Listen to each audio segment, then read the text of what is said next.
Welcome to MojoPlays, and today we're looking at the 10 weirdest unlockables in The Legend of Zelda: Tears of the Kingdom. Just like in Breath of the Wild, the 2023 sequel has its fair share of wacky items for Link to obtain throughout his adventure in Hyrule and beyond.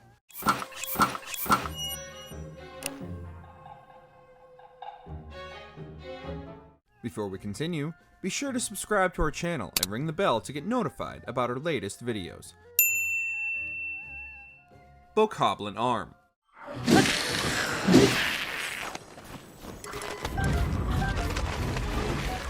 First appearing in Breath of the Wild, the skeletal arm of one of the most common enemies in either game returns, and with the new fusion mechanic is sillier than ever. Starting with 20 base power, the undead Bokoblin variant has a 100% drop rate, making this a handy early game weapon. Doing its best idle hands impression, the Bokoblin arm has a mind of its own as it twiddles its fingers and moves around while Link wields it. For some added fun, fuse one arm to a shield and equip the other as normal to essentially dual wield them.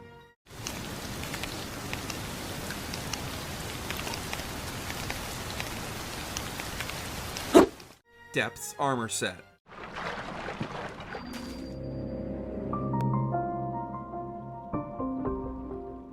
A set of armor brand new to Tears of the Kingdom, the Depth set helps Link resist the new Gloom status effect that plagues Hyrule and, you guessed it, the Depths. Very useful towards later parts of the game, the armor set gives Link an eerie, almost Grim Reaper-like appearance, paired beautifully with a fusion-made scythe. You can only find this in Hyrule's Depths, and we highly recommend you do so if you want to stand a chance against Ganondorf later on.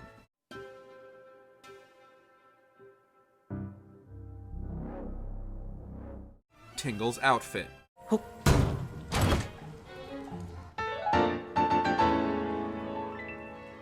This goofy garb makes its return from Breath of the Wild, where it was only unlockable by completing the EX Treasure Fairy Clothes side quest in the Master Trials DLC. This time around, it's much easier to get. Simply complete Misko's Cave of Chess questline in Elden Canyon and track them down in caves scattered around Hyrule. It isn't the strongest armor, and all it really does is speed Link up at night, but it is so funny to throw these tights on and fly around, taking out Gleeoks and Lionels in style.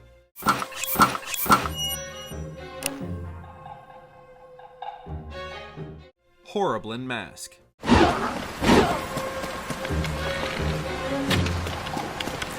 Another piece of gear new to Tears of the Kingdom, the Horriblin Mask lets Link take on the visage of the wall-crawling, cave-dwelling Horriblin.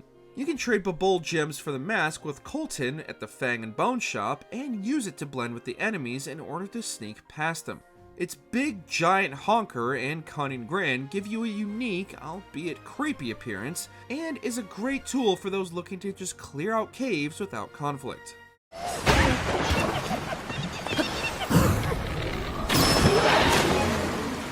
Rocket Shield. For this and the next entry, we're bending the rules a bit, as fun and creative fusions could fill their own video, but we just couldn't resist. To use it, simply fuse a Zonai rocket to any shield, and congratulations, you've officially joined the Hyrule Space Program. As the name implies, activating the rocket shield will send Link soaring, making it a vital tool for climbing cliffs, evading enemies, and even outright skipping many shrine puzzles. The rocket will go away after a single use, so be prepared. Cannon Club.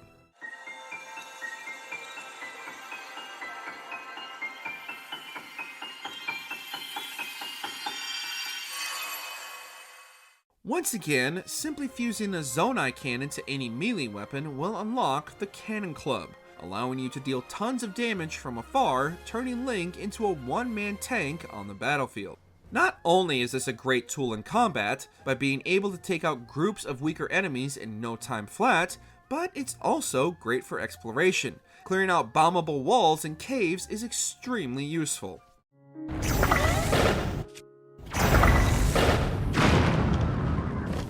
Monster Soup.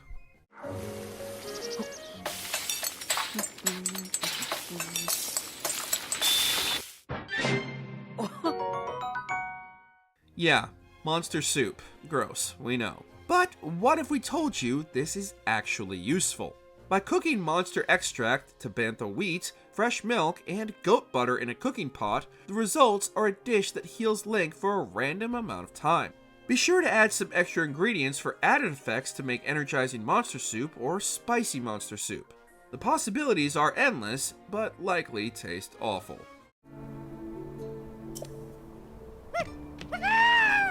Frozen food.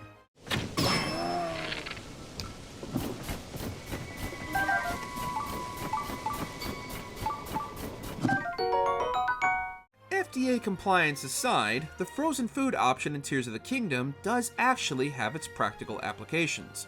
By dropping raw meat in cold climates like the Gerudo Highlands, it'll freeze, becoming the rock-hard variant of whatever meat you choose. Not only does frozen food recover some hearts, but it'll give you heat resistance, useful in hotter areas like Death Mountain. While this is obviously not a practical healing option compared to if you were to cook the meat, having heat resistance is a big advantage if you don't have the appropriate gear.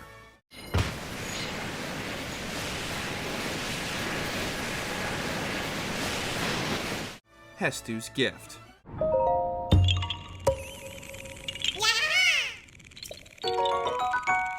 We considered leaving this off the list because of how obvious it is, but not only is it one of the weirdest unlockables in Tears of the Kingdom, it's also one of the weirdest unlockables in any game, period.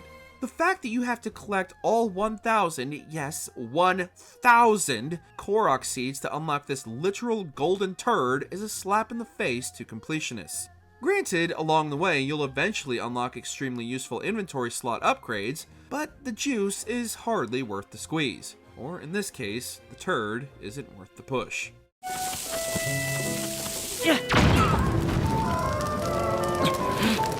CC Hat.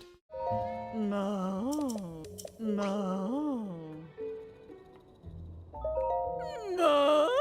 In a similar vein to Hestu's gift, the CC Hat is another useless item unlocked by completing a long side quest found in Hateno Village. And like Hestu's gift, its uselessness is made up for in other ways, like being able to buy back previously sold or lost pieces of armor upon completion of the mayoral election side quest. Wearing this regal headdress will have townspeople gawking at you, making Link the most fashionable lad in all the land. No. What do you think of our picks? Have you made any fun fusions in Tears of the Kingdom? Let us know in the comments. Did you enjoy this video? Check out these other clips from MojoPlays, and be sure to subscribe and ring the bell to be notified about our latest videos.